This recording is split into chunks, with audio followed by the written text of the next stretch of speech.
So racial profiling. Racial profiling is a big situation the past couple of years. It's been all over all sorts of social media and news reporters.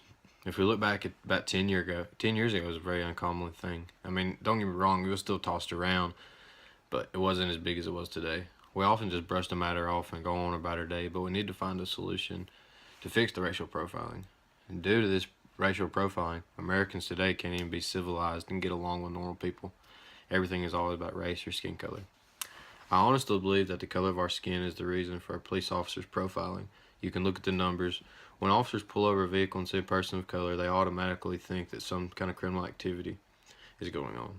Some people say, oh, they're just doing their job. I don't believe that is true for some officers. I believe that that is an act of racism. I don't see how you can base judgment of guilt or innocence off somebody's skin color. I'm white and I can be just as guilty, if not more, than a black man. Makes zero sense to me, honestly, because it doesn't matter the color of the skin. It's all about the person where they're going to make those bad decisions. Criminals are going to be criminals. It doesn't matter if they're black or white. So I do believe today that color of a person's skin gives some police officers a reason to believe they're troublemakers or criminals. Regardless of criminal activity, racial profiling is straight up illegal in the United States. Even though it is illegal, it seems to happen every day. I feel like it's becoming more prevalent regardless of whether the person who is pulled over committed a crime. I feel like they deserve a fair shake, you know?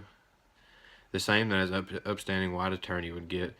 That to me is the definition of what is right. When law enforcement starts racial profiling in a community, they alienate themselves and cause resentment from the community. They also lose cooperation in the community, and the citizens no longer trust them to serve and protect. This may not apply to all citizens, but the point is that all citizens of the community should have equal rights, and regardless of their race or social status. The instance of racial profiling causes many people to live in fear because of their religion, skin color, and where they are from. That's no way to live. We live in the greatest country in the world. We should not be afraid to be ourselves. All races should be able to live the life you want to live within the confines of the law. Now, on the flip side, if a person is not following law or living right, doing things that directly break the law or endanger others, I think the police officers are well within their rights to pull the individuals over and interrogate them. I mean, that is their job to serve and protect. The problem comes when the same police officers automatically assume individuals guilty because of the color of their skin, the car they're driving, the clothes they're wearing, or the neighborhood they're from.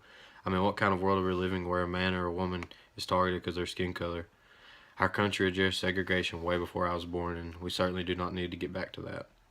I'm a strong supporter of law enforcement, and I do believe there are way more good cops than there are bad. Most of these people are just like me, who are trying to better themselves and provide for their families off this job.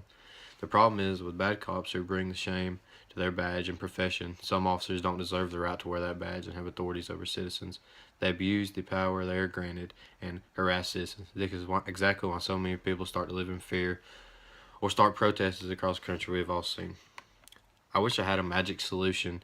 Unfortunately, I do not. However, I do not believe the citizens of the United States need to band together as communities, not in protest, but in solidarity. We should work together to make our world a safer place for everyone, not just for us. I think it's also important for law enforcement agencies to constantly work on training their employees. Law enforcement is a stressful job. There definitely needs to be an outlet for these people to express their frustrations, or so they are not taking them out on people they're supposed to protect. I'm also a fan of extensive psychological testing for officers. I think this might help eliminate the issues of racial profiling before they begin.